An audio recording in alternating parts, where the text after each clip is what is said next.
ఆకస్మిక ధనలాభం అని కొందరు కలుగుతుంటది. అది మనం కూడా ఆశించవచ్చా? తప్పకుండా. ఎందుకు ఆశించలేదు? అంటే ఆకస్మిక ధనలాభం కదా, అత్యాశ ఉద్యమం అని అడుగుతున్నా. ఆకస్మిక ధనలాభం అనేటువంటి దాంట్లో ఇందులో మన జాతకంలో కొన్ని యోగాలు ఉంటాయి. గజకేసరి యోగం కానీ, బుధాదిత్య యోగాలు కానీ, ఇట్లా కొన్ని యోగాలలో ఓకే, మనం ఒక ల్యాండ్ ఒక 2 years 4 years బ్యాక్ కొని పెట్టుకొని ఉన్నాం, స్థిరాస్తి. అవును, అలా సడన్ గా ల్యాండ్ రేటు పెరిగింది, అది ఆకస్మిక ధనమే కదా. అవును. ఏదో విషయంలో మీ ఫ్రెండ్ పలానా విల్లా ఉంది లేదా పలానా సైట్ ఉందిరా అది అమ్మి పెట్టండి అని చెప్పి అన్నారు. ఒక అనుకోకుండా మీరు చేసినటువంటి ప్రయత్నము మీ జాతకరీత్యా యోగం నడుస్తూ ఉన్నది, అది సక్సెస్ అయ్యింది, దాని నుంచి మీకు ఎంతో కొంత డబ్బు వచ్చింది. ఇది ఆకస్మిక ధనం. ఏమీ పని చేయకుండా ఇంట్లో నేను ఖాళీగా కూర్చుంటాను, నేను ఈ రెమెడీ చేస్తాను, నాకు ఆకస్మిక ధనం అంటే తప్పు. తప్పు. మనము చేసే అటువంటి పని ఏదైతే ఉందో నిత్య జీవితంలో, నేను ఒకటే చెప్తాను, మీ పనే మీకు భగవంతుడు. మీరు దేవాలయానికి వెళతారా వెళ్ళరా తర్వాత సంగతి. మీరు పని చేసే అటువంటి ఆ పరికరాలు కావచ్చును, పరిహారాలు కావచ్చును, మీరు పనిచేసే అటువంటి చోటు కావచ్చును, దాన్ని ప్రేమించండి. దాని నుండి ఖచ్చితంగా ఒక పాజిటివిటీ వస్తుంది. మీరు ప్రేమగా పనిచేయండి. ఏదో తిట్టుకుంటూ లేదా ఇంకేదో ఇబ్బంది పడుకుంటూ పని చేసినట్టయితే శని భగవానుడు వృత్తికారకుడు, వృత్తికి అధిపతి. ఎప్పుడైతే మీరు బాధపడుతూ తిట్టుకుంటూ పని చేస్తారో దానివల్ల చాలా నెగిటివ్ ఇంపాక్ట్ అనేటువంటిది మీకు ఉంటుంది. ఆకస్మిక ధనము కాకపోగా అసలు ధనానికే ఎఫెక్ట్ అవుతుంది. కనుక ఆకస్మిక ధన ప్రాప్తికి ఖచ్చితంగా కూడా మనము నిమ్మకాయ పరిహారం చేసుకోవాలి. ఆకస్మిక ధన ప్రాప్తికి ప్రతిరోజు రాహుకాలం సమయంలో కానీ లేదా చాలా చెప్తూ ఉంటాను, ఏమిటి అంటే మనకు చందనము కడ్డీలు అని చెప్పి దొరుకుతాం. నాకు చందనం అంటే గంధం రిలేటెడ్. దీనికి చక్కగా కూడా రెడ్ కలరు త్రాడుతో ఒక 5 చందనపు కడ్డీలకు రెడ్ కలర్ త్రాడుతో ముడివేసి చక్కగా కూడా కొబ్బరి చెట్టుకు లేదా అరటి చెట్టుకు, ముఖ్యంగా అరటి చెట్టుకు ముడివేయాలి. అరటి చెట్టుకు ముడివేయడం వల్ల దీనివల్ల కూడా ఆకస్మిక ధన ప్రాప్తి, అంటే ఇదంతా బ్లాకేజెసే ఆకస్మిక ధన ప్రాప్తి అంటే. ఇప్పుడు గత 6 నెలల నుండి ఒక సైట్ అమ్ముడుపోవటం లేదు, మనం అనుకున్న రేట్ వస్తేనే మనకు కలిసి రావాలనే భావన, ఇలా చాలా ఉంటుంది. ఏదో రోడ్డు మీద వెళుతున్నాం, మనకు బ్యాగ్ దొరికింది, అందులో డబ్బులు ఉన్నాయంటే అది వేరు. అని ఆకస్మిక ధనలాభం అంటే అలానే ఆలోచిస్తున్నాను. అట్లా కాదు, అట్లా ఉండదు, అది పనికి రాదు. అది దానికి 100 రేట్ల ఇబ్బంది ఉంటుంది. ఇవాళ అయ్యో మనం బాగున్నాం, మనం ఒకరి పొట్ట కొట్టామా లేదా తర్వాత సంగతి, కానీ ఏం చేసినా మన పిల్లల కోసమే కదా. అంటే నేను అన్న వర్షన్ ఏంది, పిల్లలు బాగుండాలి అంటే మనం ధర్మంగా ఉండాలి. కరెక్ట్, అంతే. ఇప్పుడు మనం ఏం చేసైనా అది ఫస్ట్ మన బాధ్యత, అది కుటుంబం అనేటువంటి, అంతే కదా. కనుక ఇక అది చాలా ఉన్నవి ఆకస్మిక ధన ప్రాప్తికి. నెంబర్ ఆఫ్ రెమెడీస్ ఉన్నవి, లేవు అని కాదు. మరొకటి నిమ్మకాయ పరిహారం చెప్పారు, ఒకటి నిమ్మకాయ పరిహారము. అండ్ ఇప్పుడు ఈ చందనపు కడ్డీలు, ఇది గురువు బలమే, ఏదన్నా గురు బలం కావాలి. ఇది రాహువు.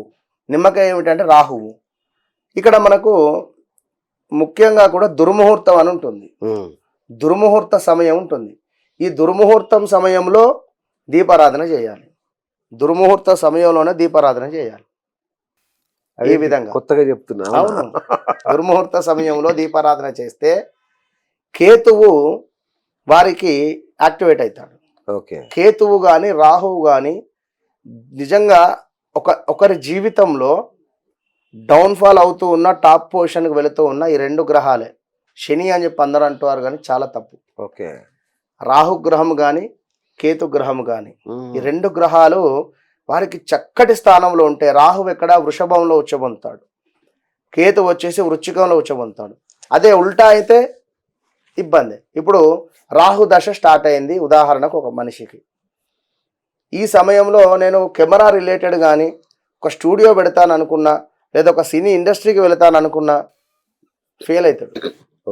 ఒక అమ్మాయి ఉంది, ఈ సమయంలో నేను హీరోయిన్గా నేను వెళ్ళాలి, లేదా యాంకర్గా వెళ్ళాలి, లేదా ఒక హీరోయిన్ సైడ్ క్యారెక్టర్కే వెళ్ళాలనుకున్నది, రాహు పీరియడే వచ్చింది. ఈ పీరియడ్లోనే వెళ్ళే పరిస్థితి ఉంటుంది. రాహువు కానీ కేతువు కానీ లేదా చంద్రుడు వచ్చిన, శుక్రుడు చంద్రుడు ఇట్లా ఓకే. ముఖ్యంగా ఈ టైంలో వెళితే వీరి జాతకంలో రాహు బాగుందనుకోండి బాగుంటుంది, లేదా క్యాస్టింగ్ కౌచ్ అనో లేదా మరొకటనో ఇష్యూస్ ఎదుర్కొంటారు. ఇంతే, ఓకే. అది అర్థమైపోతుంది మనకు చాట్లో. ఓకే. మీరు వెళ్ళకండి, బాగాలేదు సిచ్యువేషన్ ఉమ్. అని చెప్తాం, వారు వింటే బాగుంటుంది. ఉమ్. వర్షం పడేటువంటి పరిస్థితి ఒక గొడుగు మాత్రం ఇవ్వగలుగుతాం మనము. అంతే.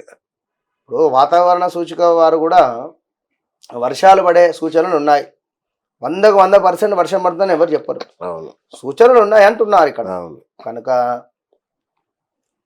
అది ఇక పరిస్థితి. మన విజ్ఞతకే వదిలేస్తున్నాం. ఓకే, కనుక రైట్. అలాగే గురుగారు, రుణ బాధలు ఉమ్. చాలా మందికి అతిపెద్ద సమస్య. రుణ బాధ. రుణ బాధ, దీని నుంచి బయటపడాలంటే ఏం చేయాలి?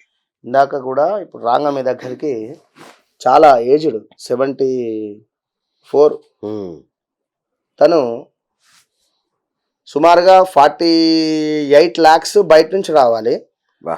ఒక 10 lakhs బయట నుంచి ఈయన తెచ్చి కవర్ చేశాడు. ఏదో ఓకే. ఈయనకు వచ్చేది 48 lakhs ఉన్నవి. ఏంది అని అడిగితే నువ్వేం చేస్తావు చేసుకో, ఇప్పుడు ప్రజెంట్ కొంచెం టైట్ ఉన్నది, బా. నువ్వేం చేస్తావు చేసుకో, ఆ. అయిపోయింది.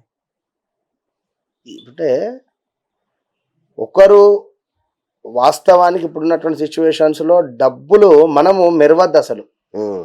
మనం మెరుస్తూ కనబడితే మనం డబ్బులు అడుగుతారు, మనకి ఇవ్వబుద్ధి అవుతుంది. అవును.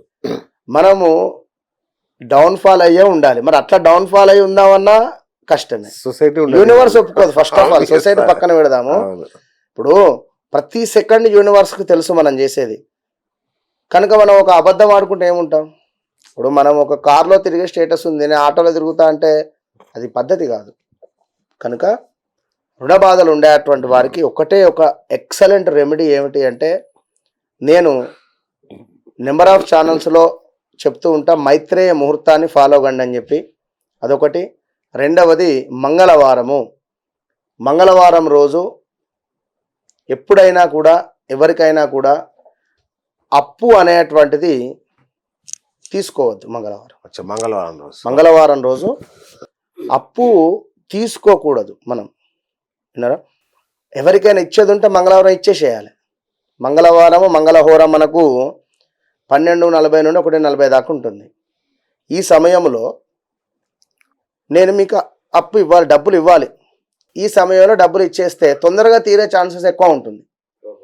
విన్నారా, ఇంతే సింపుల్గా. చాలా ఉన్నవి, ఉప్పు దానం చేయడం కావచ్చును, లేదా మనీ రిలేటెడ్ బ్లాకేజెస్, ఒక కాటుకకు సంబంధించింది చెప్పుదాం మళ్ళీ రెమెడీ వీరికి. ముఖ్యంగా మంగళవారం రోజు మాత్రము అప్పులు చేయకండి. రెండవది, శనివారం రోజు నూనెను ఇంటికి తీసుకొని రాకండి. నూనె లైక్ ఇప్పుడు వంట నూనె కానీ, పూజకు సంబంధించినటువంటి నూనె కానీ, ఇలాంటిది ఏది తీసుకొని రాకండి. మరొకటి, మంగళవారం రోజు పప్పు తినద్దు. ఇది మాత్రం 100% మీరు పాటించి చూడండి. పప్పు మంగళవారం రోజు తినకుండా ఉండేటువంటి ప్రయత్నం చేయండి. ఎలాంటి పప్పు కూడా ఇంటికి తెచ్చుకోవద్దు.